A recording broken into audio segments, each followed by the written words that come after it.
Hi, my name is Nikki LaFuria, and today I'm going to be doing a video talking about trauma. The main categories I'm going to be talking about are what is trauma, trauma symptoms, how our brain and body responds to trauma, and crisis interventions for trauma survivors, as well as wellness interventions for the long-term effects for trauma survivors to feel better and gradually get better and face some of the difficult feelings and symptoms that trauma can cause us over time. The reason I'm making this video, it is a part of one of my requirements to finish my master's degree in clinical psychology, but I also have been doing my clinical rotations in inpatient psychiatry. And after talking to many patients, I realized that there's a lot of people that don't have access to a therapist or a healthcare provider regularly, and when these crisis symptoms come on, a lot of our patients don't have ways at home or on their own to de-escalate the symptoms and make the next best choice. So today this video is going to be about how to take your wellness and handle your crisis into your own hands so that you might have a better chance of making the next best choice. A little bit about me. My background is a real estate broker. For 10 years, I was a successful real estate broker and owned a boutique real estate firm. I ended up going back to school to complete my master's degree in business, and I did complete it, but midway through, I realized that my passion and my business passion that I wanted to follow was more about wellness, about burnout and professional burnout, and about mental health services. So I decided to go back and get a second master's degree in clinical psychology. It's been really good for me, and I really have found it to be a calling. So I'm hoping to use my background and experience to kind of bring something new and help others to feel better. And I did feel like I experienced burnout after a decade of being a very busy real estate broker.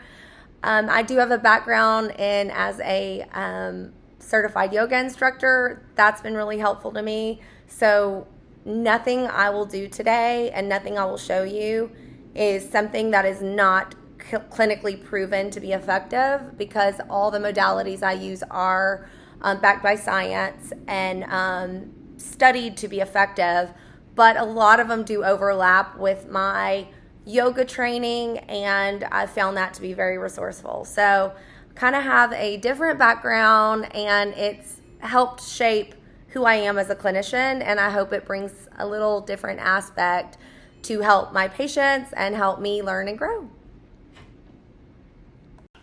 What is trauma? Trauma is an emotional response to a terrible event like an accident, rape, or natural disaster, and immediately after the event, shock and denial are typical. Long-term reactions to trauma include unpredictable emotions, flashbacks, strained relationships, and even physical symptoms like headache, nausea, intrusive thoughts, sleep problems, and nightmares or night terrors.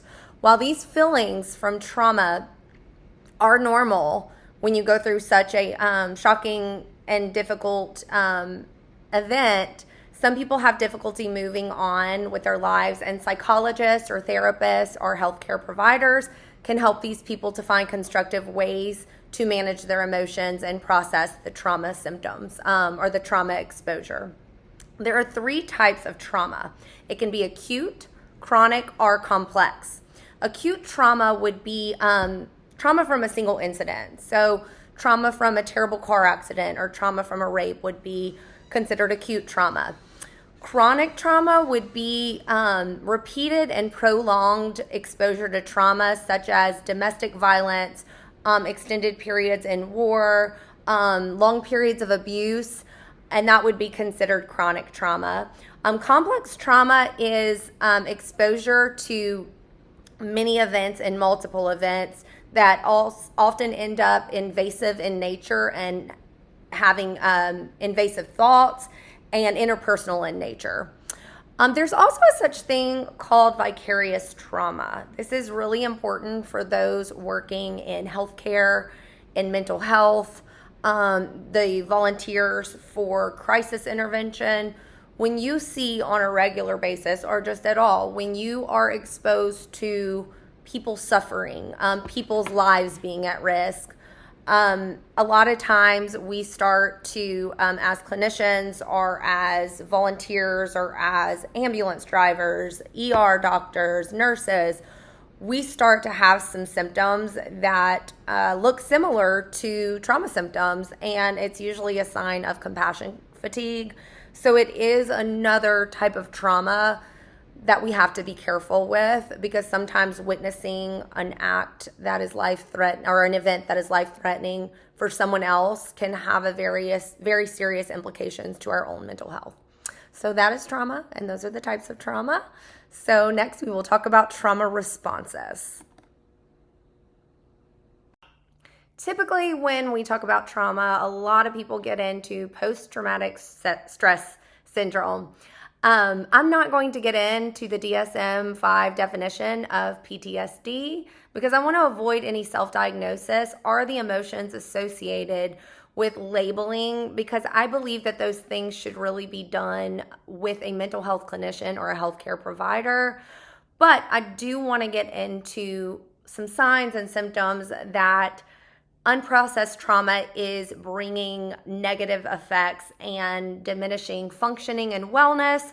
So these are the signs that you can look out for. And if you have a considerable amount of these signs, it might be the right time to see a mental health clinician or a healthcare provider and see if there are some ways that you can get some relief. So these symptoms include nightmares or sleep disruptions or changing in your sleep pattern.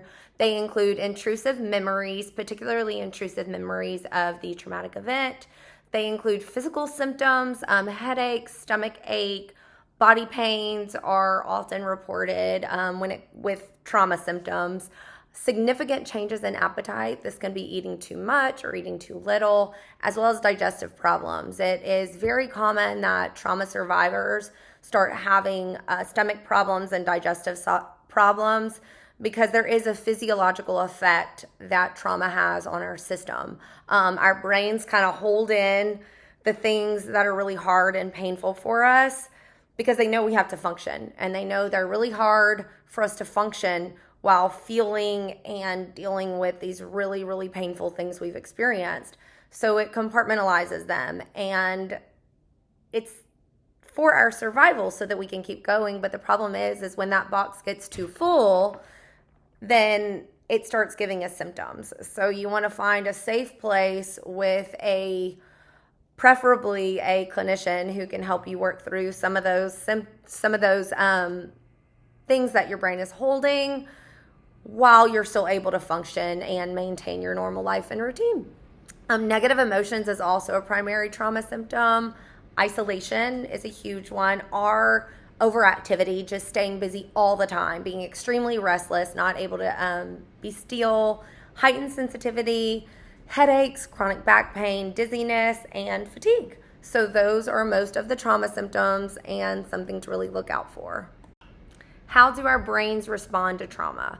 Our brains are very sophisticated, and they respond to trauma in the way that we were built to survive. Initially, we were built to survive in a hunter-gatherer type environment, and our brains are very sophisticated that when we are exposed to a triggering event that is life-threatening, our bodies automatically stop, the prefrontal cortex stops having activity, and the part of our brain that we might call the reptilian brain, it starts pumping adrenaline through our system. The reason that this is effective is because traditionally when we were in the elements and made to survive, we needed a way to get out of situations when, say, a saber-toothed tiger popped up in the bush. So our bodies knew that we had to make something that without a thought process and without any hesitation, we knew when there was imminent danger that we had to flee immediately. So our bodies still remember this. It is still a part of who we are. And when we are exposed to a life-threatening situation, our brains immediately start making adrenaline. sounds pretty cool, except for the fact that we don't live with tigers regularly anymore. So now we are in this state where what we are afraid of is not the elements, it's other people, it's financial ruin, it's, for other people, it is physical pain and abuse. And the problem with this response is when we are in a civilized society and we are not out in the elements running from tigers, the adrenaline response is not usually what we need, and it's not usually appropriate. So what happens is a triggering event happens, our body pumps adrenaline, and when our prefrontal cortex stops working because the adrenaline is pumping, we don't make good decisions. The prefrontal cortex is the part of our brain that tells us to make the next best choice in a civilized, functional society. So it is the part of your brain that's going to tell you when you're angry to take a minute, don't hit someone. It's going to tell you not to run and not to flee and not to isolate. But you can see how when your adrenaline's pumping and that part shuts off, it makes it very difficult to make the next decision. My particular background where I have found this to be most insightful is people who abuse drugs and alcohol. Very, very commonly, they explain that they're not even really feeling a high off of the drugs or alcohol anymore. What they're feeling is numb. And they will go long periods with interventions and they will not use. And at the first trigger, usually from people, it's a breakup, it's interpersonal conflict, it's an issue with their children. The next trigger comes up and they know the right decision to make, which is not to use. They've been taught coping mechanisms like breathing exercises. They've got access to therapists and clinicians, and the second their body starts pumping adrenaline, they don't use their prefrontal cortex because it's not lighting up. They use their adrenaline. And if their adrenaline is pumping and there's no prefrontal cortex action, there's almost a certainty that they're going to use.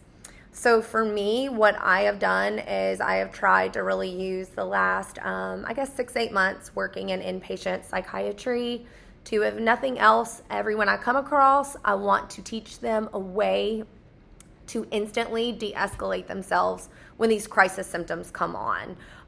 Crisis symptoms would include like sweating. Crisis symptoms are this, what I was describing when your adrenaline is pumping. There's going to be physical things that you can feel when you have these crisis symptoms. So someone cuts you off in traffic. You feel really angry. You're going to instantly start feeling aggressive and frustrated. You're going to have negative emotions. All those things are going to be crisis symptoms, and your body's going to start responding. Well, once our body starts responding to those crisis symptoms, then our emotions change and then our behavior changes, and that's when we have the problem. So I offer a tangible way to teach. I try to teach everybody that comes my way in as a clinician a way to immediately de-escalate themselves when they're having crisis symptoms, because we know through scientific research that if you can't stop the adrenaline and you can't get the prefrontal cortex working, then there's little hope for the next decision to be made. So all the techniques that I'm going to teach you next so that you can do on your own are going to be ways for you to physiologically de-escalate your symptoms when you're in crisis.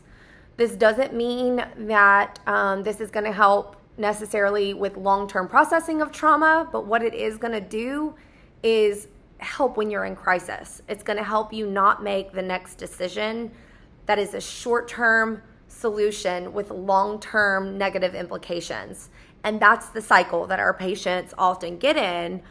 And if we can just stop them from making an adrenaline-based decision that numbs the pain for a second or feels good for a minute and ends up with long-term consequences, then they can usually stay on a road to get better. If they can not use when they feel these crisis symptoms and they can just do breathing exercises and physiologically calm their body, get their prefrontal cortex moving, call for help, call a therapist, call a friend, go through their coping mechanisms, very often their long-term road to recovery looks a lot better. Now we're going to talk about crisis interventions. This is not long-term solutions. This is when you are in crisis, when you are feeling hopeless, when you're maybe having suicide ideation. These are things that you can do immediately that are going to slow your heart rate, that are going to stop the adrenaline from pumping to your brain, that are going to calm physiologically your entire system and help you hopefully in just a few minutes de-escalate and go from being in crisis to being able to make the next best choice. So the first thing I want to talk about is EMDR therapy. This is empirically proven to be very effective. There are some YouTubes with some lateral eye movement, and those can be effective, but they should not be something that you use to replace an EMDR therapist. But since we are doing what we can do on our own and what we can do at home, I do want to mention ways to do EMDR just to physiologically stop or slow the symptoms when you are struggling. There's another way that they have actually found through science that we can naturally do EMDR, and it is by walking and moving forward. We were born and we were made to be able to heal ourselves from trauma. Sleep is one way we process our trauma. When you go to sleep, traditionally when our box is not too full and we don't have too much trauma, when you go to sleep, you're supposed to process that trauma and it's slowly supposed to keep your box unfilled. But there's another way that we can process this trauma, and it is just walking. When you go outside, the second you're out there, the sun and nature and the sounds are going to release serotonin and dopamine. And if you start moving forward, our eyes naturally have lateral movements because it's a way of scanning our environment to keep us safe. So these lateral movements will actually happen, and you will get a boost of serotonin and dopamine just by walking. So if you're feeling in crisis, if you're having intrusive thoughts, if you're having suicide ideation, one thing you can do is just go outside and walk or try EMDR. I do want to mention that if you have a plan and the suicide ideation is feeling like a real possibility, you should always call the suicide hotline, which is 988. The second thing, which this is my go-to, I'm going to say that this has been the most effective way I have found that patients can de-escalate themselves. It's also the best way I've found for myself. When I'm feeling overwhelmed or my breath is a little shallow, this is what I do. So it's called the 4-7-9 breathing technique. A lot of people, when I talk about yoga or breathing techniques, usually my guys in my group sessions or my individual sessions, they have shut me out. So I actually found a breathing technique that is used by the Navy SEALs and the Defense Department. So when I tell them that, they usually give me a minute. So if our bravest, toughest men and women are using this technique because it works, it's because it works. So the reason that they use it is it doesn't matter how well trained they are or how tough they are. When they are going into situations where their lives are at risk and they have other people's lives dependent on them and the decisions they make, their brain pumps adrenaline just like the rest of ours does. So before they go into any mission, they do this breathing technique so their body is calm and their mind is able to respond appropriately. So this is what you do. I tell everyone to put your hand on your heart. This is kind of silly, but they say it does release a small amount of dopamine, almost like a hug would, and put your hand on your stomach. What you're going to do, the first time I'm going to walk through, then I'm going to do it on film, then you'll know how to do it. So you're going to breathe in for 4 seconds. You want to breathe in through your nose. I always say, think of it like you're smelling a flower, because when you smell a flower, a lot of people breathe through their mouth, and that's an incorrect breath. But if you breathe through your nose, that's a correct breath. It's going to go in through your diaphragm, and it's going to stimulate your nervous system to calm down. So you want to take a deep breath like you're smelling a flower in through your nose for 4 seconds, taking it so deep that if you imagine there was a balloon in your stomach, you can imagine feeling a balloon. Then you're going to hold that breath for 7 seconds, And then after you hold for 7 seconds, you're going to exhale for 9. If you're comfortable doing an audible exhale, that is a part of this breathing technique that makes it particularly useful, because any type humming or any type auditory long exhale is going to really stimulate your vagus nerve, and that vagus nerve runs all the way through your body and handles your whole nervous system. So when you do those long audible exhales, your whole nervous system within just minutes is going to literally be calm. So now I'm going to go through and I'm going to show you all this exercise, and then you'll know how to do it on your own. So I'll inhale.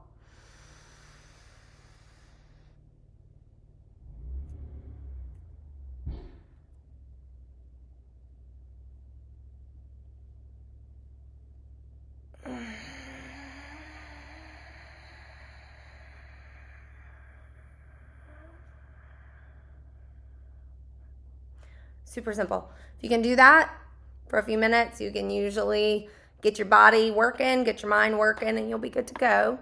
Another one is to cry. Literally, people hate to cry. It's exactly what they should do. I don't hand any tissues out in my sessions. And the reason is the whole group will say, hand them a tissue, hand them a tissue. There is cortisol in our tears. Cortisol is a stress hormone. What most people don't realize is when you cry, the stress hormones in your body are actually leaving your body through your tears, which is why all of a sudden you cry and you're not sure why, but you just feel 100% better and you feel 100% calmer. And there's like a catharsis, and it's really helpful when people are in crisis when they cry. So let yourself cry. It is actually, Google it. Like, it is scientifically proven. There is cortisol in tears. It is pain leaving your body. Let it leave your body. Cry it out.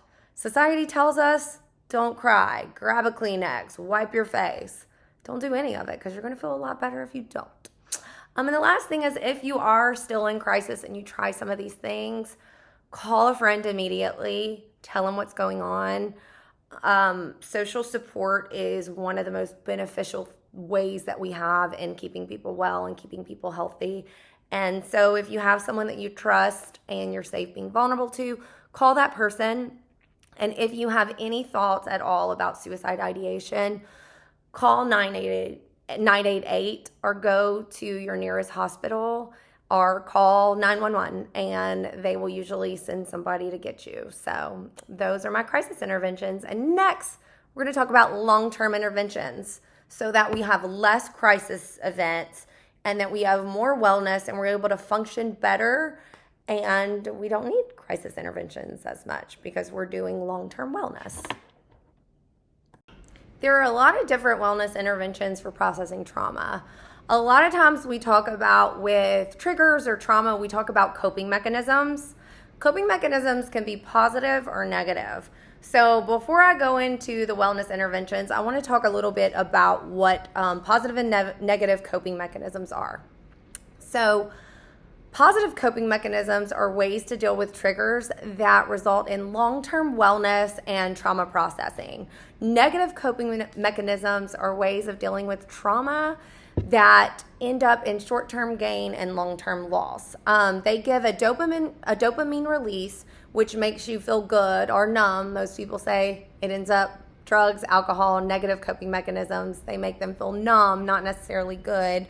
They end up, because generally they're a depressant, especially if it's drugs or alcohol, neurologically, they give you a small boost and then they really make your brain depressed, like physiologically. I'm not saying in a sense of like they'll make you feel depressed. They will physiologically make your body respond less effectively to anything that would naturally help you produce serotonin and dopamine.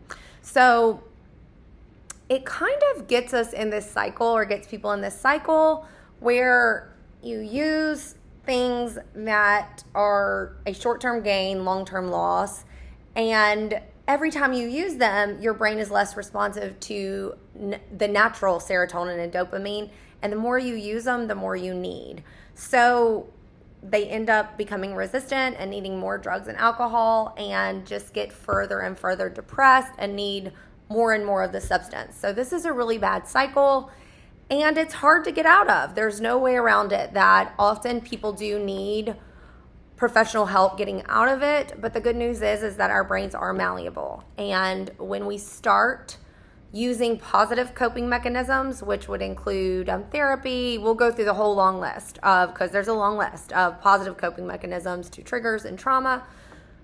Every time you choose one of those, no matter where you are on the cycle, and if you've been using negative coping mechanisms and your brain is less responsive to the good stuff, the walking, the friendship, that's okay, because every time you use them, your brain's going to get more responsive, and it's going to grow, and it's going to grow to where it responds better to these natural ways of stimulating serotonin and dopamine. So choosing positive coping mechanisms is huge, and I'm going to list some that are particularly helpful in processing trauma.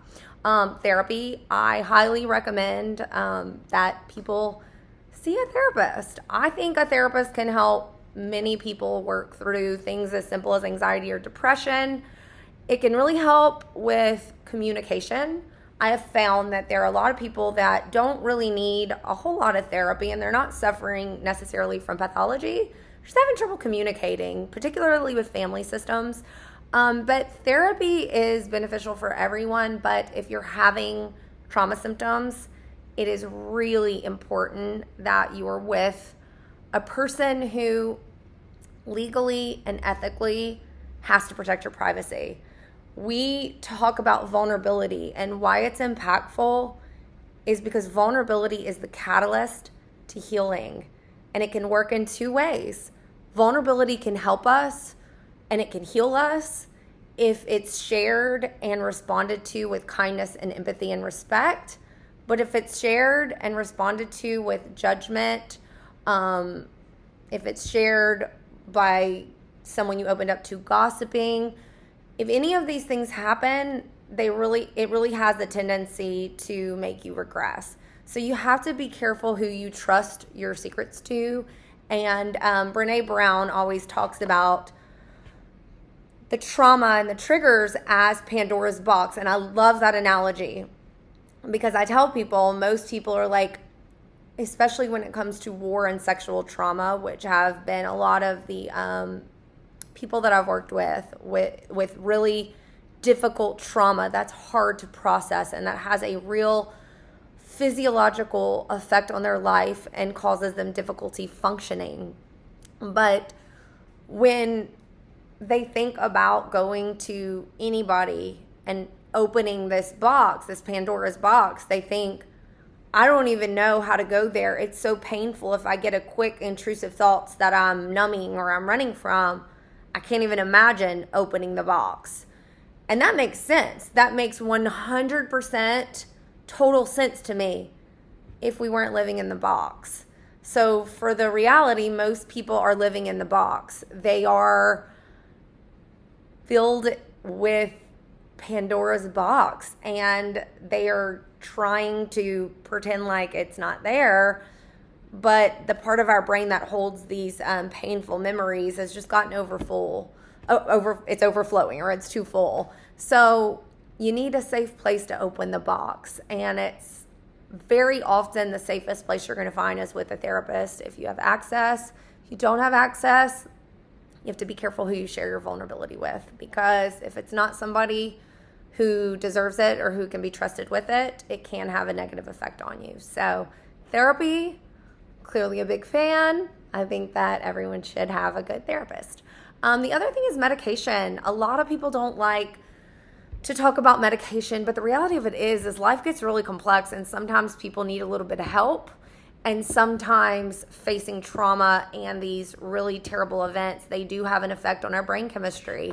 And I am not in a position to be a prescriber, but it has been proven beyond a shadow of a doubt through many, many studies that the most effective treatment with many different pathologies is therapy and medication working together. So if you are having a bulk of these symptoms and it's really interfering with your functioning and your wellness and your physical health, I think that you should see a therapist, but then I also think you should see your healthcare provider, and they can work together and they can try and find out the best ways to help you cope long term.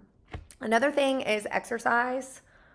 It releases serotonin and dopamine naturally, so it's going to help anything else you're doing. And when our bodies feel better, we do everything better. It's going to help you with longevity. It's going to help you with pain. So exercise is a huge, huge factor for long-term wellness.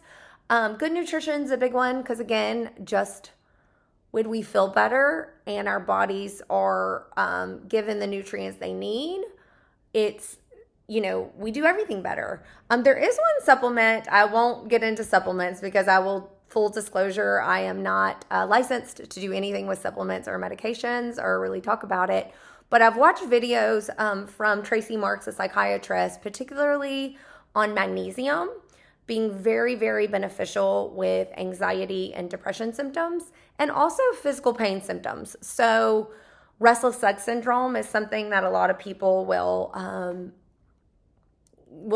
use magnesium to treat. But there have been a lot of studies that it could be helpful with mental health. So that's something to also talk to your healthcare provider about.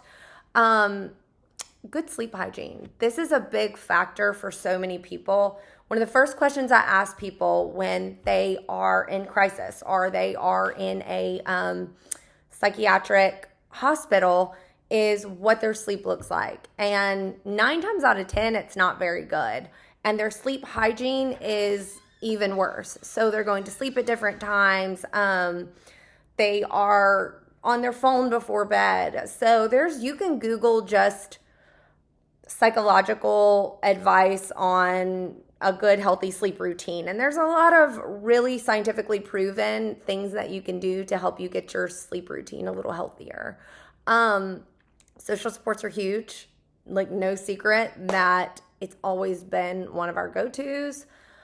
It's getting harder and harder because the world has just moved to a lot of virtual and less face-to-face. But finding those social supports, whether it be in a spirituality practice or with a hobby, are super important. Definitely stimulate your serotonin and dopamine. Mindfulness, meditation. I do recommend breathing exercises or yoga before meditation because if you're having intrusive thoughts or trauma symptoms, it can be really painful to try and meditate. It's very, very hard to clear your mind and work on mindfulness or meditation when you're having intrusive thoughts or physical symptoms from adrenaline. And then yoga. Most every psychiatrist I know recommends yoga. It's not because of the spirituality or anything along those lines. It's because physiologically, if for 30 or 45 minutes, you're doing the deep breathing, like I showed you guys on the breathing technique, you're doing that deep breathing, but you're also doing it while you're moving. So this breath to movement for a period of time, say 30 minutes, what you end up doing is you spend 30 minutes where you're physiologically calming your system. And because you're having to think about breathing and moving the whole time, there's no time for negative thoughts. There's no intrusive thoughts. It's keeping your mind occupied while it's getting your body to calm down. So very beneficial. I highly recommend yoga if you are struggling with trauma, anxiety, depression, almost anything. And then goal setting. This is a huge one for me. Usually in our intensive outpatient setting, we have everybody come up with a goal every day. It needs to be challenging enough so that you can do it, but it takes some challenge, and it needs to be something that's measurable. So the reason we do this is every time you set and accomplish a goal, your body, especially one that is challenging but measurable, your body responds with dopamine. And then you're automatically giving your brain a reward system that has you set more goals. And they tend to get bigger and more challenging every day. So every single day in an intensive outpatient setting, We have our patients come up with a goal that is measurable and challenging, and every time they accomplish that goal, their brain gives them serotonin and dopamine. You have to be really careful with goal setting because it also can do the opposite. Anytime you set a goal and you don't accomplish it, you feel very insecure and frustrated, and it's really, really bad for your self-esteem. So you have to be careful with it, but goal setting is, to me, like the starting point of recovery. You have to start making daily goals that are measurable, and every time you complete them, your brain responds with dopamine, and there's a positive reward system encouraging you to set more goals and to take better care of yourself. So those are my long-term wellness for trauma symptoms. I'm going to conclude this video with the usual statement that this video is not a substitute for medical advice or considered teachings from a licensed professional counselor. I'm not yet a licensed clinician, but it's just an educational video for self-care and some good useful tips. Before beginning any practice or taking any of these things I discussed and implementing them, you should always talk to your healthcare provider, particularly if you have any health conditions, but just in general. After this video, I did want to give specific attention to a certain class of trauma survivors that I feel like often don't get the respect and admiration that they deserve, and very often suffer alone, and that is our war veterans. In 2021, there was a research conducted, and it found that 30,177 active duty personnel and veterans who served in the military after 9/11 have died by suicide, compared to 7,057 service members who were killed in combat in those same 20 years. The suicide rates are 4 times higher for dying by suicide in our veterans than they are from dying in combat. So this is alarming, and these men and women make the ultimate sacrifice to defend our country and to protect us. And I personally feel called and hopeful to help them in any way I can and to give them supports, even if it's just making a video that maybe one sees. I also think that there's often a negative attitude and stigma about mental health services that keep them from receiving services or getting help. It says that I found another study that found that only 50% of veterans who are experiencing mental health conditions actually get services. So it is not being weak to get help for the difficulty and the symptoms involved in war. The reality of it is I couldn't even be brave enough to go and to face such challenging work and such difficulties. So there's nothing when someone's faced that much that makes me personally feel like any choice they made would be of weakness. And I'm hopeful that they will get the services and feel empowered to find wellness and start, to address some of these symptoms, because what they saw and often, what they're experiencing is really hard. Another thing I want to mention is I was really intimidated when I started working in inpatient psychiatry. Coming from a background in business, I just wasn't sure what it was going to feel like or look like to be with these individuals who were maybe making decisions that they knew weren't right.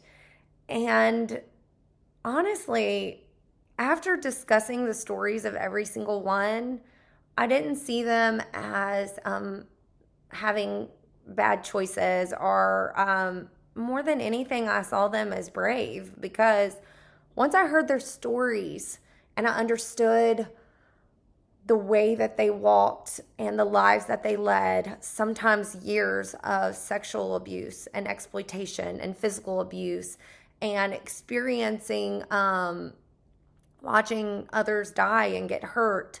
When I heard their stories,